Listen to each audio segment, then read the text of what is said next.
Shalom,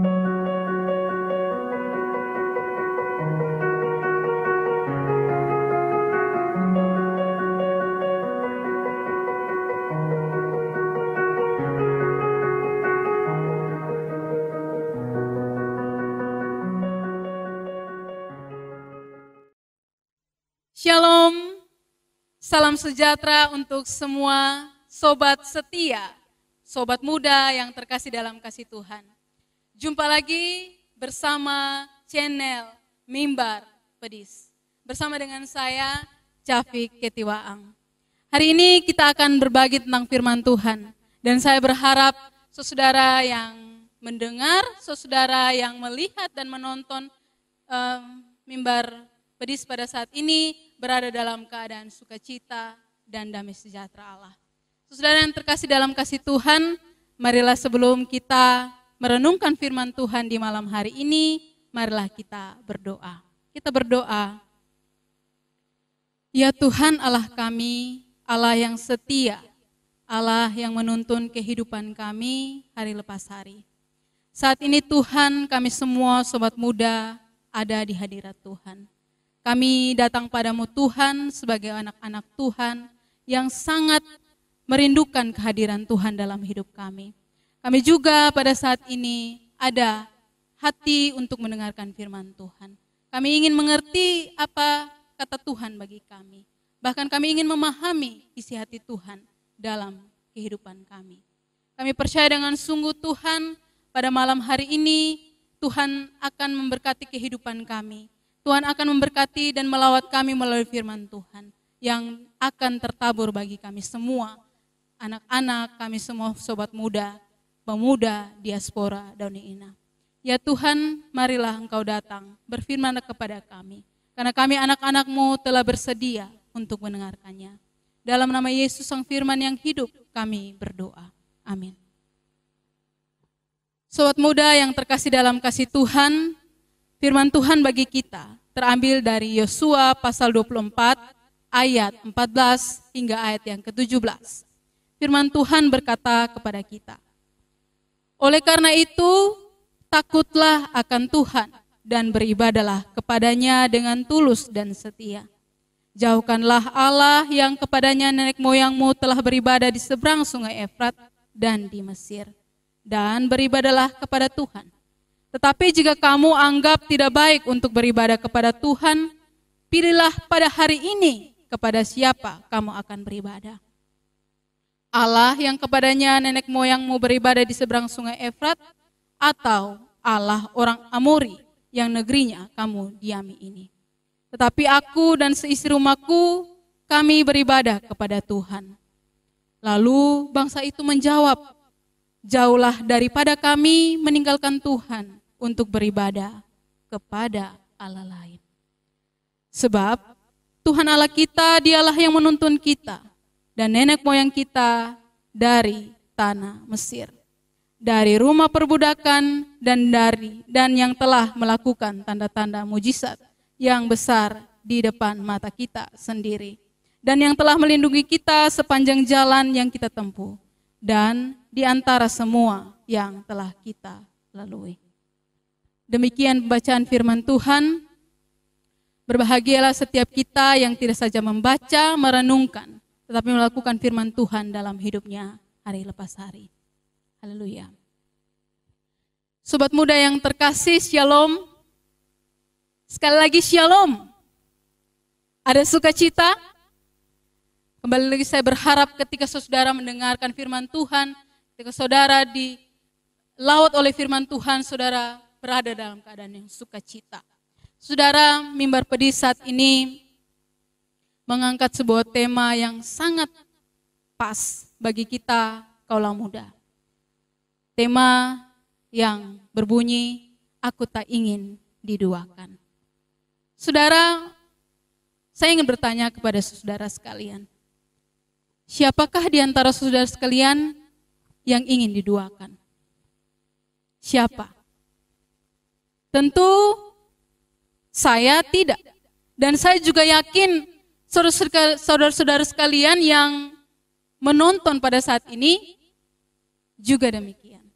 Bahwa kita semua tidak mau diduakan. Mengapa semua orang dalam dunia ini, termasuk saudara dan saya, tidak mau diduakan? Karena diduakan itu kita merasa sakit. Cinta kita terbagi dua, saudara.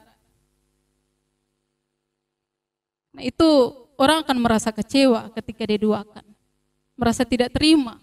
Loh, apa kurangnya saya sehingga saya diduakan? Sakit tentu, saudara. Seperti lagu Cita-Citata yang bilang sakitnya tuh di sini ya, sakitnya tuh di hati. Kalau orang sakit hati itu dia sakit lebih dari sakit gigi. Terus saudara, berbicara tentang diduakan, Alkitab juga secara jujur bilang kepada kita bahwa ada orang juga yang pernah diduakan, yaitu Hosea. Hosea pernah diduakan oleh istrinya.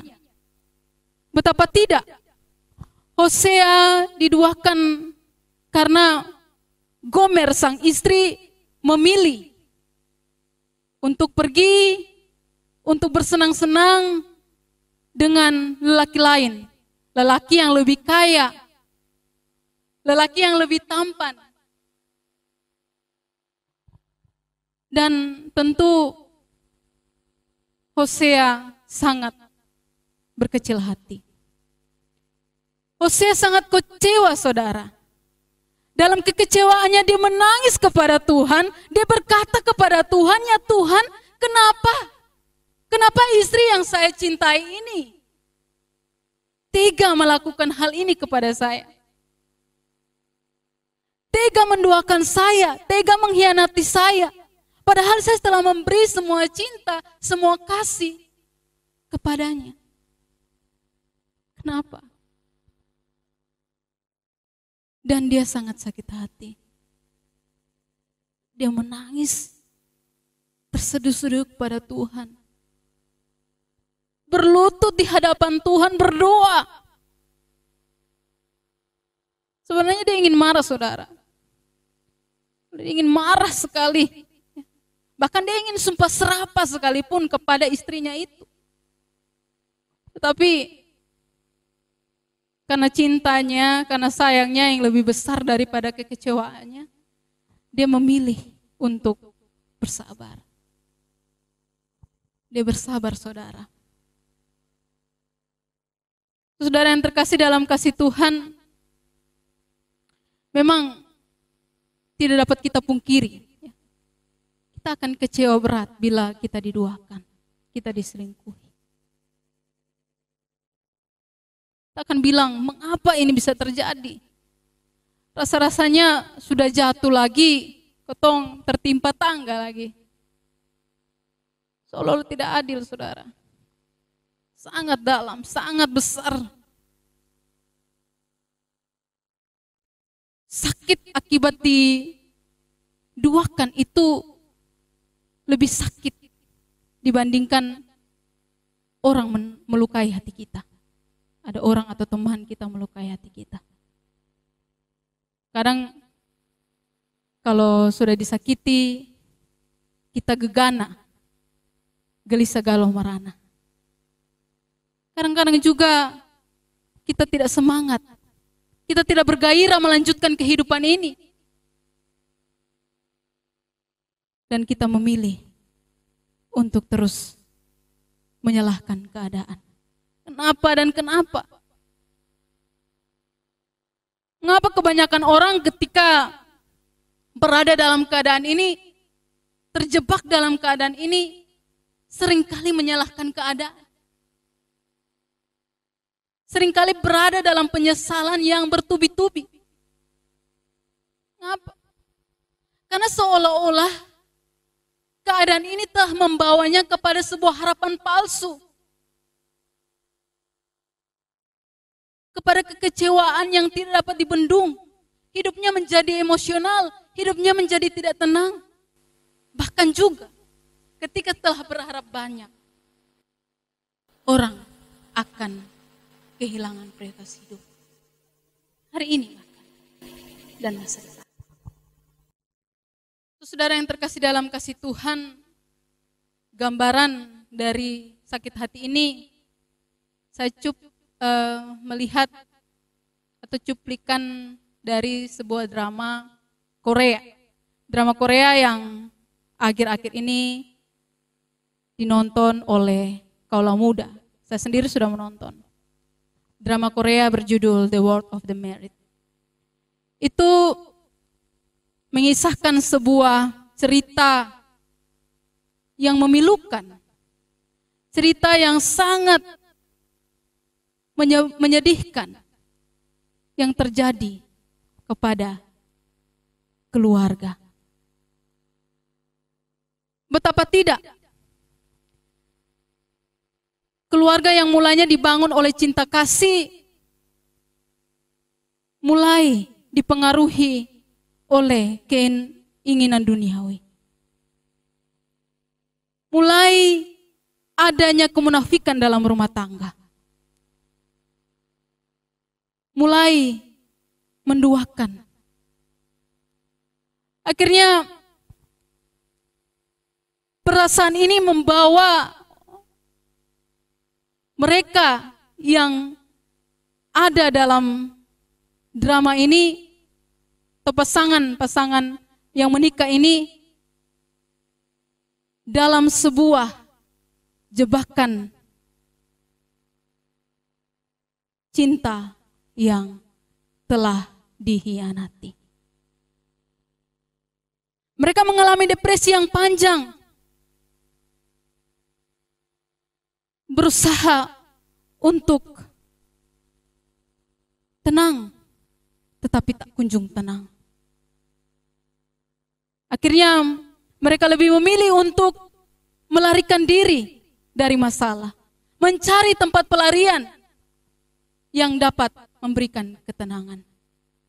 Ya, saudara, tanpa sadar juga maupun sadar, kita orang-orang muda juga demikian. Kadang-kadang sebagai orang muda ketika mengalami problema, masalah seperti ini, masalah diduakan, kita mulai mencari tempat pelarian. Karena frustasi yang berlebihan, karena kurang iman kepada Tuhan, kita mulai pergi mencari tempat yang menyenangkan.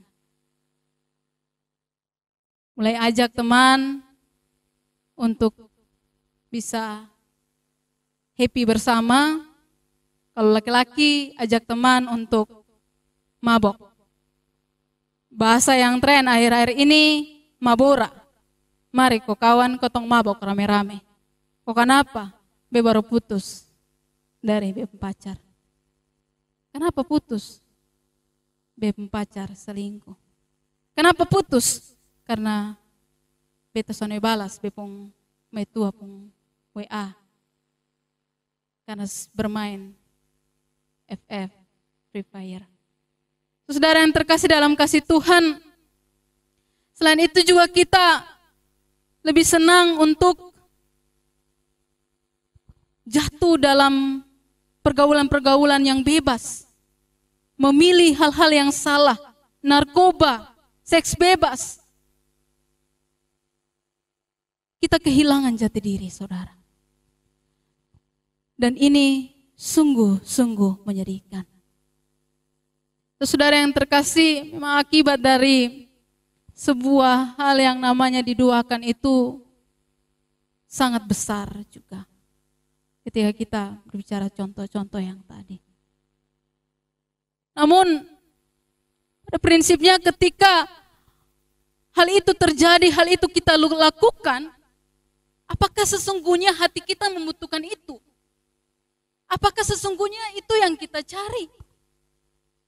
Apakah juga itu sesuai dengan kehendak Allah dalam kehidupan kita?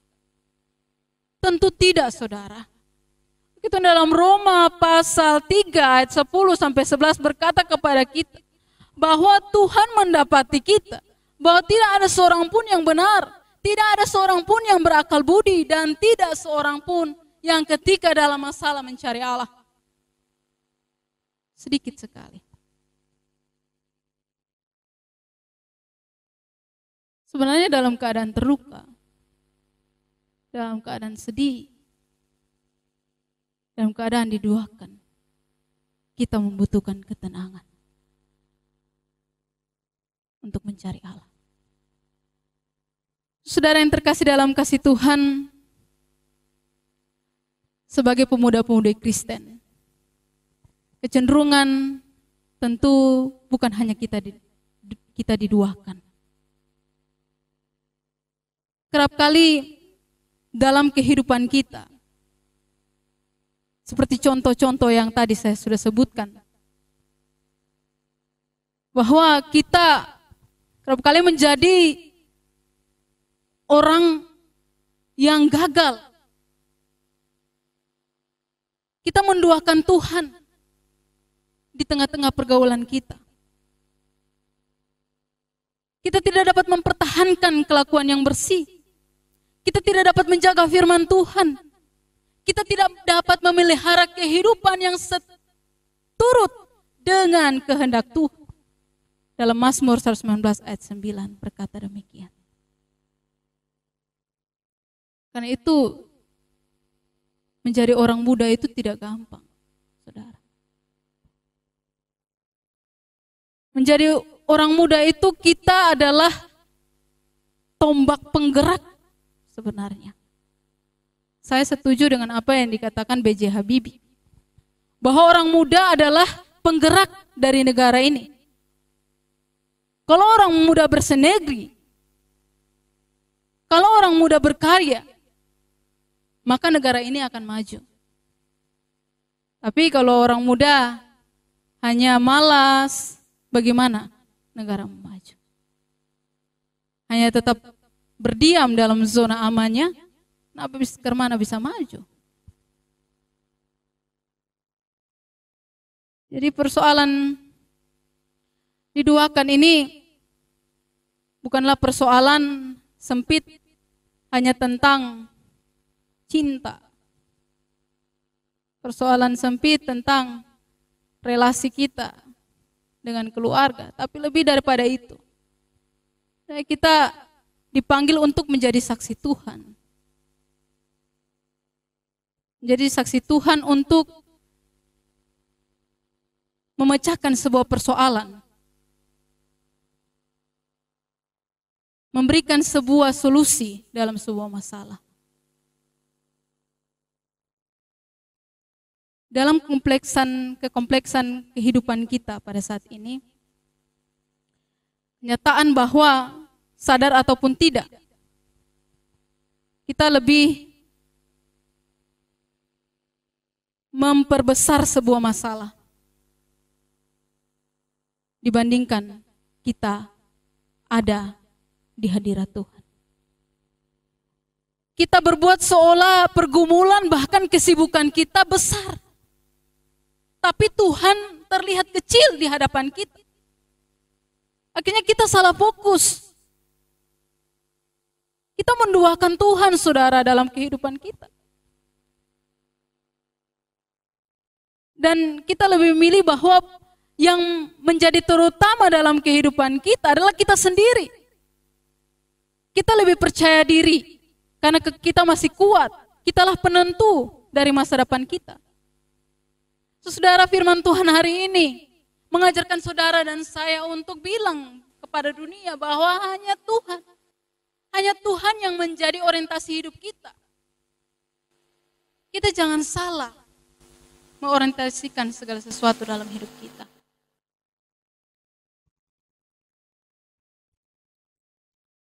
Saudara yang terkasih dalam kasih Tuhan, apalagi dalam zaman yang semakin berkembang ini dengan gerakan zaman yang terus menuntut intelektual yang semakin berkembang, orang semakin hari bergelut dengan memperbaiki intelektualnya.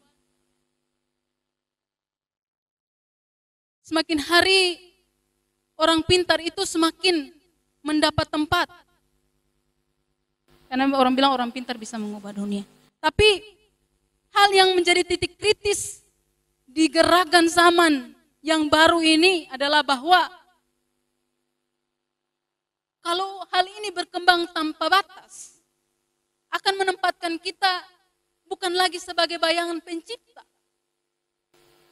melainkan sebagai pencipta. Itu hati-hati, saudara. Itu akar dari sebuah kesombongan. Kalau orang sudah menjadi pencipta segala sesuatu, kebanyakan orang menjadi sombong. Karena itu Thomas Aquinas, seorang tokoh filsuf abad pertengahan, teolog abad pertengahan, bilang kepada kita bahwa akar dari segala dosa itu adalah kesombongan. Kita tidak boleh sombong, saudara.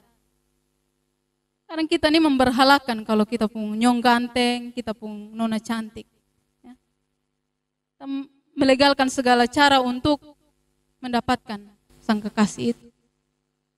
Bila perlu meninggalkan Tuhan, maka tidak heran kadang Tuhan ambil apa yang menurut kita itu baik. Saudara, dalam bacaan kita pada saat ini Yosua berhadapan dengan berhadapan dengan orang Israel. Berhadapan dengan orang Israel yang terjerumus dalam penyembahan-penyembahan ilah-ilah lain. Atau ilah-ilah yang palsu. Orang-orang Israel berhadapan dengan penyembahan-penyembahan berhala kepada roh nenek moyang. Tapi juga pada saat yang sama, mereka melegalkan sebuah tata cara atau kehidupan yang tidak sama sekali seturut dengan kehendak Tuhan.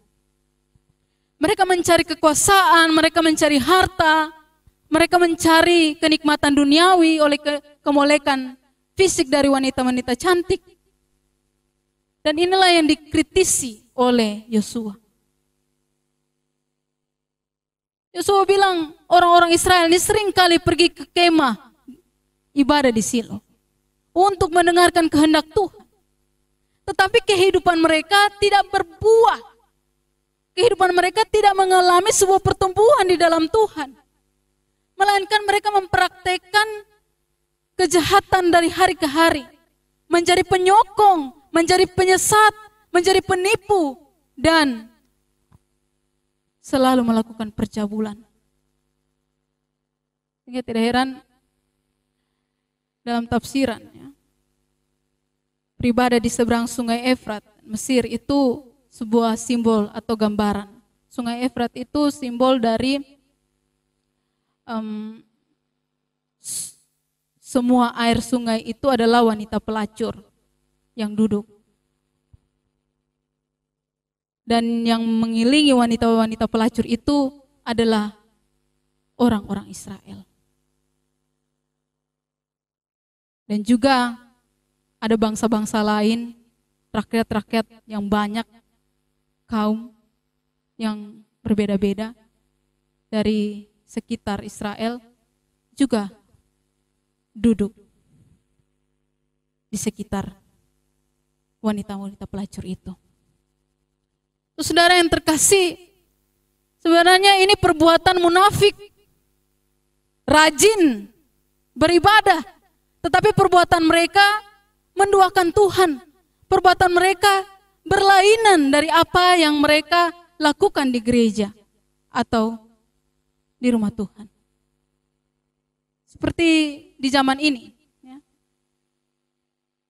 banyak orang yang datang gereja, tapi sebenarnya itu untuk menutupi kejahatan mereka, perbuatan mereka. Kita berlaku sebagai orang munafik. Tingkah laku kehidupan kita di gereja berbeda dari di rumah. Setiap minggu kita ke gereja, tapi tingkah laku dan perbuatan kita jauh dari kehendak Tuhan. Seperti kita anak-anak muda jatuh dalam pergaulan bebas, narkoba, pornografi, judi, mabuk-mabukan, tawuran, pembunuhan, pemerkosaan, dan lain sebagainya. Tapi semua orang itu ada di rumah Tuhan. Semua kita orang muda ini ada di rumah Tuhan, menyembah Tuhan. Kita berdalih bahwa kita ini adalah orang-orang berdosa yang Tuhan panggil. Tapi apakah kita terus berdiam dalam dosa kita? Tidak juga. kita harus keluar. Kita tidak boleh menyeleweng. Karena itu Roma pasal 3 ayat 12 sampai 13 bilang, semua orang sudah menyeleweng dan tidak ada yang berguna. Tidak ada yang berguna, saudara. Kalau kehidupan kita tanpa guna, tanpa arti, tanpa berkarya, tanpa hidup dalam proses bersama-sama dengan Tuhan, maka kita menjadi orang-orang muda yang gagal menghidupi karya Tuhan dalam hidup kita. Percuma kita kuat kalau kita tidak melakukan kehendak Tuhan. Kita tidak menjadi berkat dalam kekuatan kita. Yosua dengan tegas pada firman ini mengatakan, bukan hanya kepada bangsa Israel, bahwa kita harus menjauhkan diri dari kenikmatan duniawi. Kita harus menjauh diri. Bukan berarti kita menutup diri dari ilmu pengetahuan dan teknologi. Tetapi apa yang menjadi prioritas utama dari hal itu, dari perkembangan ini? Apakah kita hanya memprioritaskan kesenangan dalam hidup kita, lalu kita lebih milih untuk hura-hura lalu melupakan Tuhan? Sebenarnya hal ini perlu kita renungkan bersama. Kita baper, kita bahan perenungan bersama, menjadi bahan perenungan bersama. Kita harus mengutamakan Tuhan di zaman ini, apalagi di akhir-akhir ini, di masa COVID ini. Kita harus betul-betul mengutamakan Tuhan. Tiada yang lain lagi selain Tuhan yang kita sembah. Orang-orang pintar sudah bersinergi untuk mencari vaksin, membuat obat untuk corona, untuk COVID-19 penyakit ini. Tetapi apa yang terjadi? Sampai saat ini pun belum menemukan hal yang pasti. Tapi saudara, hal yang pasti hanya di dalam Tuhan. Oleh karena itu dalam kehidupan kita, kita tidak boleh menduakan Tuhan dengan apapun, memperhalakan Tuhan dengan apapun. Melainkan kita harus mengutamakan Tuhan dalam kehidupan kita. Karena dalam firman ya, Keluaran pasal 20 ayat 3 sampai 4 berkata, jangan ada padamu Allah lain di hadapanku, dan jangan membuat bagimu patung yang menyerupai apapun. Saudara yang terkasih dalam kasih Tuhan, sobat muda yang baik dalam Tuhan, Yosua dalam firman ini menjadi teladan yang sangat baik dan patut kita ikuti hidupnya. Karena dia dan semua keluarganya, seisi rumahnya, anak, istri, mengikuti Tuhan. Memilih berbeda. Kita pun harus demikian. Kita harus memilih untuk berbeda dari dunia ini. Dia memilih untuk terus menunjukkan nilai-nilai hidup yang berkualitas. Menunjukkan nilai-nilai hidup yang luar biasa. Kalau kita lihat dalam sejarah, dia adalah seorang pemberani, berjiwa pemimpin yang luar biasa. Memimpin pasukan Israel dalam melawan orang Amalek. Dalam Keluaran 17 ayat 8 sampai 13. Dan yang terkasih, Yosua juga menjadi orang yang sangat setia dan sabar mendampingi Musa saat di Gunung Sinai. Ini menjadi contoh bagi kita. Tengah zaman yang serba cepat, zaman yang sungguh-sungguh jahat dalam berbagai hal, kita dituntut untuk menjadi orang yang berkomitmen. Dituntut untuk terus menyembah Tuhan, mengandalkan Tuhan dalam hidup kita. Yosua taat beriman kepada Allah. Karena dia tahu di dalam Tuhan. Di dalam Tuhan ada keselamatan. Di dalam Tuhan ada kemenangan. Dari pengalaman itulah yang membuat Yosua konsisten dalam imannya. Bagaimana dengan kita? Saudara, bagaimana dengan kita? Apakah sebagai orang-orang Kristen kita bangga? Kita bangga menyebut diri sebagai pengikut Kristus? Kita bangga karena telah menerima Yesus? Apakah cukup sampai situ?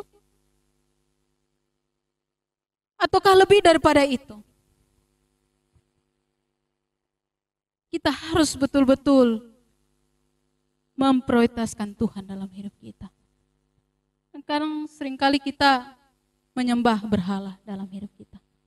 Berhala itu seperti kita mendewakan bisnis kita, popularitas kita, rumah kita, uang kita, bisnis kita, dan masih banyak lagi.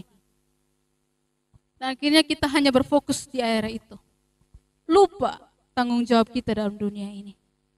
Melupakan Tuhan. Lupa mengandalkan Tuhan. Karena itu kalau orang yang lupa mengandalkan Tuhan, terkutuk.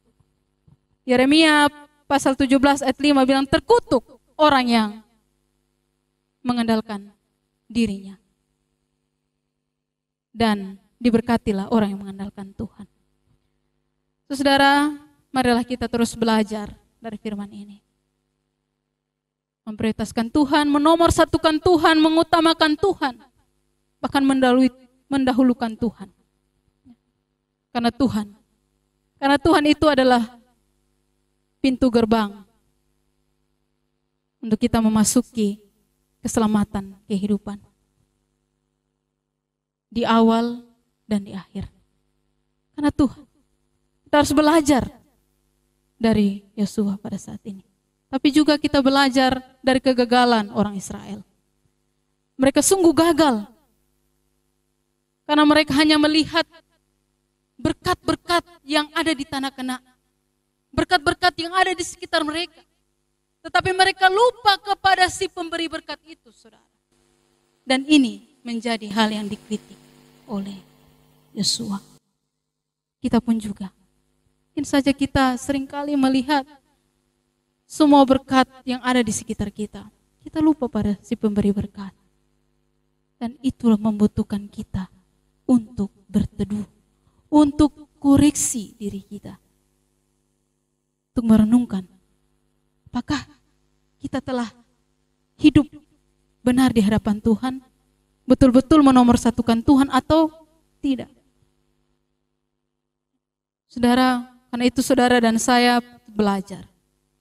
Bahwa sebagai orang beriman, terkadang Tuhan melakukan segala sesuatu tidak sesuai dengan cara kita. Sebaliknya, kalau kita semua siap taat pada kebenaran, itu merupakan janji yang manis. Kita harus siap pada kebenaran. Siap taat, walaupun waktunya tidak jelas. Tetap kokoh, jangan abu-abu. Kalau hitam-hitam, kalau putih-putih. Kalau kita sendiri tidak ingin diduakan, apalagi Tuhan. Tuhan tidak ingin diduakan. Karena Tuhan pada prinsipnya, pada hakikatnya adalah Tuhan yang sangat-sangat cemburu kepada kita yang mendoakan Dia. Dalam Ulangan pasal 6 ayat 15 berkata bahwa Tuhan adalah Allah yang sangat cemburu. Dan kalau Dia cemburu, Dia akan bangkit murkanya. Dan itu semua orang akan musnah. Masih mau tunggu kok? Kapan itu terjadi? Sebaiknya kita harus berjaga-jaga. Kita harus mengambil langkah yang betul, langkah yang benar, mengotoritaskan apa yang penting dalam hidup kita. Agar hidup kita, bukan kita menjadi kutuk bagi dunia ini, tapi kita menjadi berkat. Karena ingat bahwa Tuhan itu, Dia punya kuasa untuk mengambil segala sesuatu daripada kita. Tapi pada saat yang sama, Dia juga dapat memberikan segala sesuatu kepada kita berlimpah-limpah sesuai dengan apa yang Dia kehendaki. Mungkin saja kita tidak pernah inginkan itu, tapi Dia akan memberikan itu. Biarlah firman Tuhan hari ini dapat menjadi pelajaran yang penting bagi kita. Terus berada dalam hal yang benar, menomorsatukan Tuhan dalam jalan hidup kita sebagai orang muda. Tuhan Yesus memberkati kita dengan firman-Nya. Amin. Kita berdoa. Saudara yang terkasih dalam kasih Tuhan, marilah kita berteduh. Bapa di sorga, Bapa yang mengasihi kami bersyukur atas firman-Mu yang menegur dan menasihati kami. Kami belajar dari Yosua untuk terus menomorsatukan Tuhan dalam hidup kami. Nah, kami sadar benar Tuhan bahwa seringkali kami menjadi orang yang gagal. Kami seringkali menomorduakan Tuhan. Kami mohon ampun. Nah, kami percaya bahwa hari ini boleh kami gagal. Di hari depan kami akan bangkit dari kegagalan kami. Kami belajar dari kelemahan kami. Terima kasih Tuhan atas firman-Mu yang indah ini. Biarlah kami semua sebagai anak-anak Tuhan dapat merenungkannya secara baik. Di tengah-tengah kondisi dunia yang penuh dengan kesukaran, kejahatan di mana-mana. Kami dapat merenungkan dengan sungguh